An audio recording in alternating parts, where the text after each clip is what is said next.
दोस्तों आ गया पारंपरिक का लार्ज कैप फंड। इसका एनएफओ 19 जनवरी 2026 से शुरू होंगे और 30 जनवरी 2026 को इसका एनएफओ क्लोज कर दिए जाएंगे।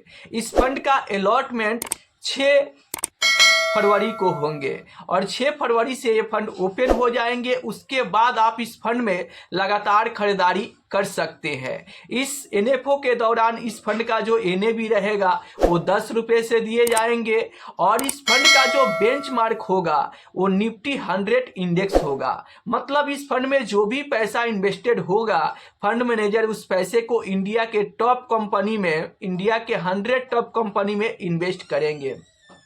आपका 80% पैसा इंडिया के लार्ज कैप स्टॉक में लगेंगे और 20% जो पैसा है उसको फंड मैनेजर अलग जगह पर इन्वेस्टमेंट करके और आपको रिटर्न बनाकर देंगे।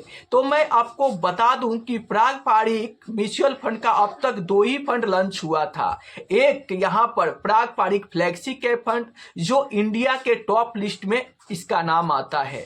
जी हाँ, पारंपरिक फ्लेक्सी कैप फंड की मैं बात करूं तो शानदार परफॉर्मेंस किया है और बेहतर रिटर्न बना के इन्वेस्टर को दिया है और इसी परफॉर्मेंस को देखते हुए इंडिया के इन्वेस्टर ने भर भर के इस फंड में पैसा लगाए हैं। ऑलमोस्ट आप कह सकते हो कि सबसे बड़े यूएम साइज वाले जो फ्लेक्सी कैप फंड है वो पारंपरिक फ्लेक्सी कैप फंड ही है।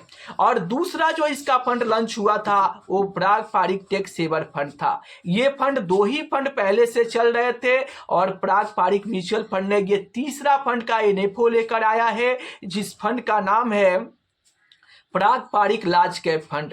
तो अब इन्वेस्टर के मन में ये सवाल आएंगे कि क्या इस फंड में इन्वेस्ट करना चाहिए या फिर नहीं करना चाहिए। तो अगर आप पहले से सोच रहे थे कि हम किसी लार्ज कैप फंड में इन्वेस्टमेंट करेंगे तो आप चाहो तो ऐसे फंड में इन्वेस्टमेंट करने के बारे में सोच सकते हो। अगर आपके पोर्टफोलियो में पहले से कोई लार्ज कैप फंड है या फिर आप लार्ज कैप नहीं लेना चाहते हो तो आपको बिल्कुल भी ऐसे फंड में इन्वेस्टमेंट करने की कोई ज़रूरत नहीं है।